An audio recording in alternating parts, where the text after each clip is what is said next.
Good day to you all. நாம் ஒரு மொழியை கேட்க வேண்டுமாயின் நம்மிடம் இருக்க வேண்டிய அத்தியாவசியமான பண்பு இடைவிடாத பயிற்சி, a constant practice. அந்த வகையில் நாம் தினமும் 10 வாக்கியங்கள் தமிழிலும் அவற்றை எவ்வாறு ஆங்கிலத்தில் பேசிடலாம் என்பது பற்றியும் பார்க்க போன்றோம். நீங்கள் செய்ய வேண்டியது என்ன?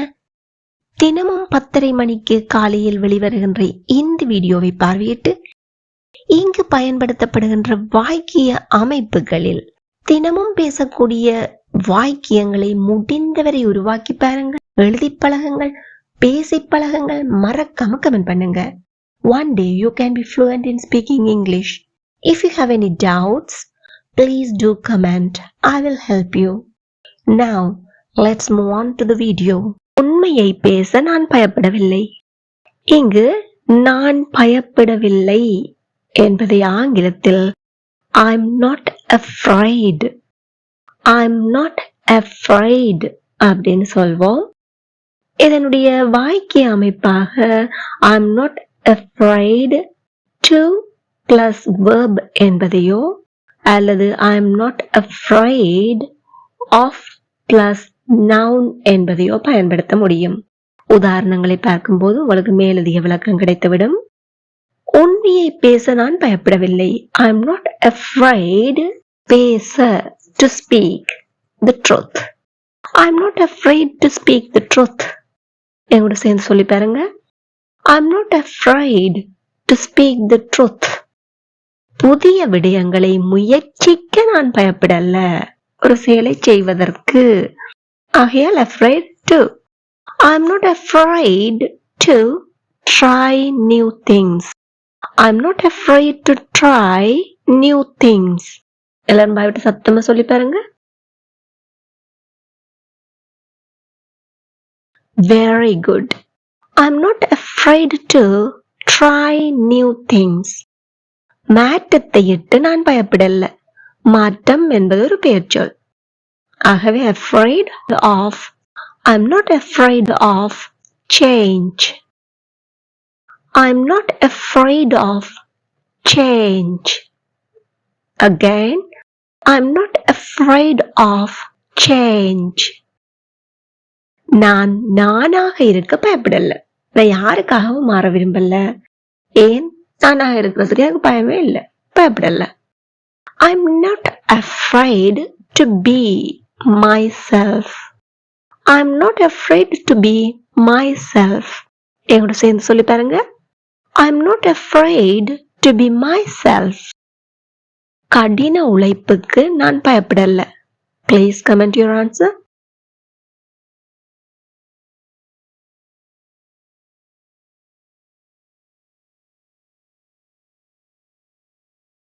Splendid. இல்லைன்னு சொல்ல நான் பயப்படல. ஏதோ ஒன்று பிடிக்கல, தேவையில்ல அப்படின்னு நினைச்சா இல்லை அப்படின்னு சொல்றதுக்கு நான் பயப்படல. Comment it now.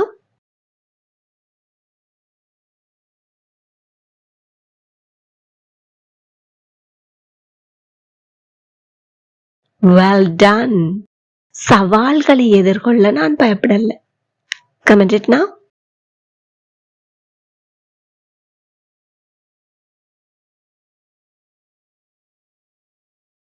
Wow, great, you got it. அவள் தன்னுடைய செல்ல பிராணியை விட்டு ஒரு போதும் பிரிந்ததில்லை. எப்ப அதை வளர்க்க தொடங்கினாவோ அதுல இருந்து எப்பயுமே பிரிஞ்சதில்லை. இவ்வாறு விட்டு ஒரு போதும் பிரிந்ததில்லை. இதை ஆங்கிலத்தில் சொல்வதற்கு நாம் never been apart, never been apart என்பதை பயன்படுத்துவோம். இதனுடைய வாக்கிய அமைப்பாக subject plus has or have, never been apart plus time, duration or context பயன்படுத்தப்படலாம். இங்கே ஏன் has have பயன்படுத்தி இதை ஒரு present perfect tense வாக்கியமாக சொல்கின்றோம்? Because this is an experience. ஒரு வாழ்நாள் அனுபவமா இருக்குது. அதனால என்ன tense பயன்படுத்துகின்றோம்? Present perfect tense. இப்போ வாக்கியத்தை பார்ப்போம். அவள் தன்னுடைய செல்ல பிராணியை விட்டு ஒரு போதும் பிரிந்ததில்லை. இங்கு எழுவாய் என்ன? அவள். அவள் என்பது third person singular subject. பேசப்படுகின்ற ஒருமை எழுவாய். ஆகையால் என்ன வரும்? has. Singular, has. She has never been apart from her pet. She has never been apart from her pet. எங்கூட சேர்ந்து சொல்லி பாருங்க, சத்தமா சொல்லுங்க. She has never been apart from her pet. நாம் இவ்வளவு நாட்கள் ஒருபோதும் பிரிந்ததில்லை. இதான் முதலா பிரிகிறோம். இவ்வளவு நாட்கள் ஒருபோதும் பிரிந்ததே இல்லை. We have, and we என்பது plural. We have never been apart for so long. We have never been apart for so long. For so long. எங்கூட சேர்ந்து சொல்லி பாருங்க. இந்த we have என்பதை நாம் we've அப்படின்னு சேர்த்து சொல்லலாம். சுருக்க வடிவத்தை பயன்படுத்தி we've never been apart for so long. மறுமுறை சொல்லி பார்ப்போமா? We've never been apart for so long. அந்த இரண்டு நண்பர்களும் தங்கள் வாழ்க்கையில் ஒருபோதும் பிரிந்ததில்லை. Those two friends have never been apart in their lives. Those two friends never been apart in their lives. நாங்க எல்லாரும் சேர்ந்து சொல்லி பார்ப்போம். Those two friends have never been apart in their lives. நாம் ஒரு வாரத்திற்கு மேலாக ஒருபோதும் பிரிந்ததில்லை. ஒரு வாரத்திற்குள்ள மேக்சிமம் 6 நாள் 5 நாள் பிரிஞ்சிருக்கலாம். அதை தவிர நாங்க அதற்கு கூடுதலா பிரிஞ்சதே இல்லை. Comment your answer.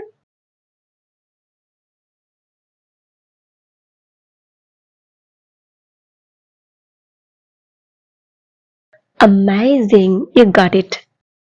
அவள் தன் சிறந்த தோழியை விட்டு ஒருபோதும் பிரிந்ததில்லை. அதாவது பெஸ்ட் ஃப்ரெண்டை விட்டு ஒருபோதும் பிரியல.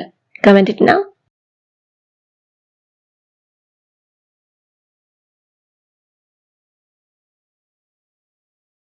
Amazing, you got it. எனக்கு அடுத்து என்ன செய்யறதுன்னு குழப்பமா இருக்கு. ரொம்ப குழப்பமா இருக்கு. சில பேர் மண்ட குழப்பமா இருக்கு அப்படின்னு கூட சொல்லுவாங்க. இவ்வாறு குழப்பமாக இருக்கு என்பதை ஆங்கிலத்தில் யாருக்கு? எனக்கு. I am confused about.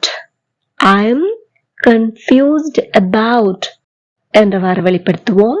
இதனுடைய வாக்கிய அமைப்பாக I am confused about plus noun or pronoun or verb plus ing என்பதை கூறலாம். வாங்க உதாரண வாக்கியங்களை பார்ப்போம். எனக்கு அடுத்து என்ன செய்யறது என்று குழப்பமா இருக்கு. எனக்கு குழப்பமா இருக்கு. I am confused about அடுத்து என்ன செய்யறதுன்னு. What to do next? I am confused about what to do next. விளையாட்டின் விதிகள் பற்றி எனக்கு குழப்பமா இருக்கு. ஒரு கேம் ஒன்று இன்ட்ரடியூஸ் பண்ணினாங்க. அதுக்கான ரூல்ஸ் சொல்றாங்க. அந்த ரூல்ஸ் எனக்கு என்ன கன்ஃபியூஸா இருக்குது, குழப்பமா இருக்கு. I am confused about the rules of the game. I am confused about the rules of the game. எல்லாம் சத்தமா சொல்லி பாருங்க. Very good. I am confused about the rules of the game. அவனுடைய நடத்தையை பற்றி எனக்கு குழப்பமா இருக்கு. ஒவ்வொரு நேரம் ஒவ்வொரு மாதிரி இருக்கிறான். அப்ப அவன் எப்படிப்பட்டவன், அவன் நடத்த என்ன அப்படின்னு சொல்லி எனக்கு குழப்பமா இருக்கு. I am confused about his behavior. I am confused about his behavior. எல்லாம் பாய் விட்டு இருக்க சத்தமா சொல்லி பாருங்க.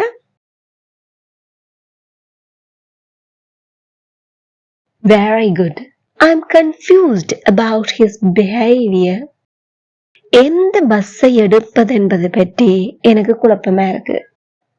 பஸ் வேண்டிய இடத்துக்கு வந்துட்டேன், ஆனால் எந்த பஸ் எடுக்கிறது அப்படின்னு குழப்பமா இருக்கு. Please comment your answer.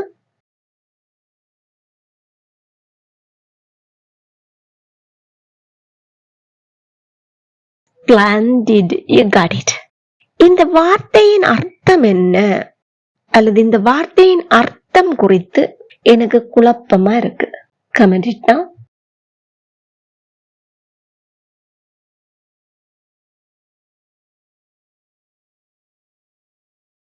Awesome, you got it. இப்போ நீங்க செய்ய வேண்டியது என்ன?